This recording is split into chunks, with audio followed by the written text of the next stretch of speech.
जय सियाराम मंडळी. आमच्याकडे ना रविवारी संतसंग असतो आणि संतसंघाचं यजमानपद माझ्याकडे होतं. पाहू शकता तुम्ही आजचं ही पायघडी सजवलेली आहे. पायघडी कशी सजली आहे सांगा मला. आणि ही अशा पद्धतीने आमच्याकडे पूजा मांडणी असते संतसंघाची. ही बघा, आजचं यजमानपद माझ्याकडे होतं. रविवारी 9 वाजता संतसंघ असतो, 9 ते 10. मग ती बैठक वगैरे करून आम्हाला घरी येते 10:30 पावणे 11 झाली. कारण की पालखी इथून जाणार आहे ना वसई मठावरनं, मग त्याची बैठक होती. आणि घरी आल्यावरती मग मी स्वामीजींना बघा दूध आणि पाण्याचा पहिले नैवेद्य दाखवलं आहे.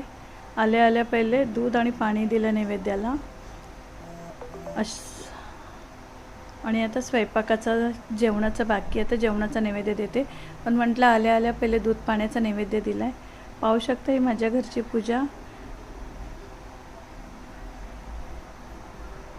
आले स्वामीजी आले आणि 8 दिवस असे जातात ना कळत नाही. त्यांची सेवा करता करता खूप छान वाटतात. आणि हा बल्ब आहे, हा मी शक्यतो लावत नाही जास्ती, फक्त संध्याकाळीच लावते थोडा वेळ. कारण की गरम होतो, गरम वाटेल वगैरे म्हणून नाही लावत मी. आता मुद्दाम लावला थोडासा की कसं वाटतंय, फरक किती वाटतोय तो पाहायला. आणि मी संध्याकाळी आरतीच्या वेळेलाच लावते. कशी वाटली पूजा नक्की मला कमेंट्समध्ये कळवा. आणि अशी होते आमच्याकडे संतसंघ असा होतो. आता 8 दिवस माऊलींची सेवा करायचा योग आला आहे. पाहू शकता ही माझी जुनी तस्वीर घरातली. आणि इकडे हा खरं म्हटलं तर टेबल आमचा बाप्पा बसवतो आम्ही याच्यावरती, तो टेबल आहे. जय सियाराम.